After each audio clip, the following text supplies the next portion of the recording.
السلام علیکم ورحمۃ اللہ وبرکاتہ۔ کیا آپ جانتے ہیں کہ اس دنیا میں جتنی بھی قومیں آباد ہوئی ہیں ان میں سب سے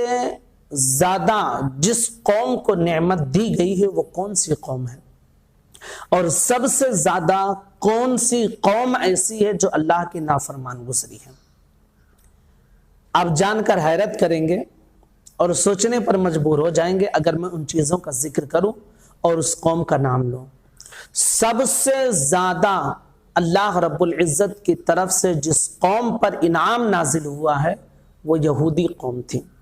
اور سب سے زیادہ اللہ کی نافرمان قوم اگر کوئی گزری ہے تو وہ یہودی قوم ہے۔ اب سوچیں گے کہ کتنی حیرت کی بات ہے، واقعی حیرت کی بات ہے۔ اللہ رب العزت نے اتنا انعام انہیں عطا فرمایا تھا، سب سے زیادہ نبی بنی اسرائیل میں آئے ہیں ان کی ہدایت کے لیے، اور یہ اتنی سرکش اور نافرمان قوم تھی۔ آپ جانتے ہیں کہ آپ تاریخ کی کتابیں پڑھیں، اسلام کی کتابیں پڑھیں، یہ بنی اسرائیل جو یہودی ہیں یہ تقریباً 10,000 انبیاء کے یہ قاتل ہیں۔ انہوں نے اپنے نبیوں کو قتل کیا ہے، اپنے نبیوں کو انہوں نے مارا ہے۔ آپ سوچ سکتے ہیں، جبکہ اللہ رب العزت کا انعام ان لوگوں پر کیا تھا کہ جنت سے ان کے لیے کھانے نازل ہوتے تھے، من و سلوہ۔ ان کے لیے انعام یہ تھا کہ یہ جہاں بھی اپنے نبی کے ساتھ جایا کرتے تھے تو ان کو دھوپ نہیں لگتی تھی، بلکہ ان کے سر پر بادل کا ٹکڑا سایہ کیے ہوئے رہتا تھا۔ ان کے لیے انعام یہ تھا کہ اگر ان کے ناخون بڑھ جاتے تھے اور رات میں یہ نیت کر کے سو جاتے تھے تو فرشتے ان کے ناخون کو کاٹ دیا کرتے تھے۔ ان کے لیے انعام یہ تھا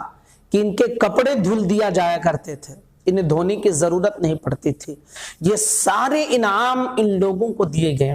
لیکن کتنی سرکش قوم تھی۔ آپ خود اندازہ لگائیے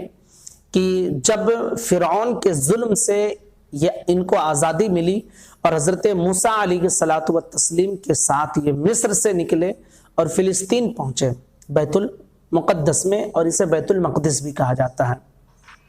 تو جب وہاں پہنچے، چونکہ وہ انبیاء کی زمین تھے اور بڑی ہریالی تھی اور مصر میں خشکی تھی، تو جب وہاں پہنچے تو اللہ نے ارشاد فرمایا، قرآن مقدس کہتا ہے وَإِذْ قُلْنَا ادْخُلُوا هَٰذِهِ الْقَرْيَةَ فَكُلُوا مِنْهَا حَيْثُ شِئْتُمْ رَغَدًا وَادْخُلُوا الْبَابَ سُجَّدًا نَغْفِرْ لَكُمْ خَطَايَاكُمْ۔ یہ قرآن کہتا ہے کہ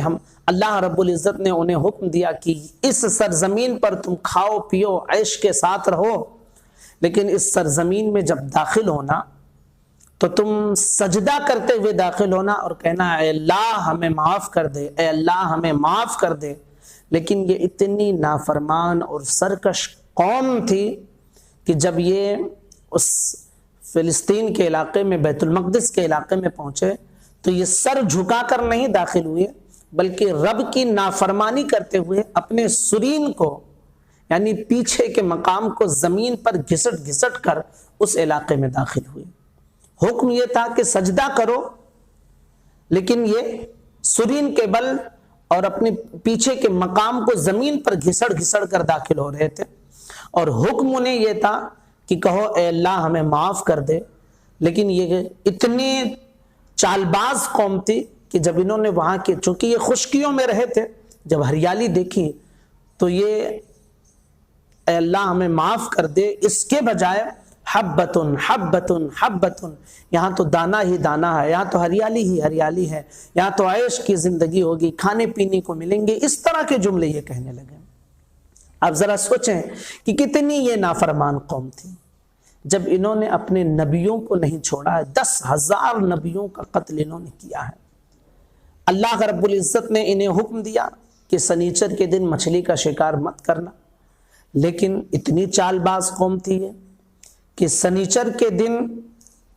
جو ہے جمعہ کے دن جا کر اور باندھ دیتے تھے، ایک نالی بنا دیتے تھے خشکی کی طرف، اور مچھلیاں بہہ کر آ جاتی تھیں، اور اسے جو ہے اتوار کے دن پکڑتے تھے اور کہتے تھے کہ ہم نے سنیچر کو کہاں شکار کیا۔ ایسا جرم کیا اللہ نے ان کے چہرے کو بندر بنا دیا، ان پر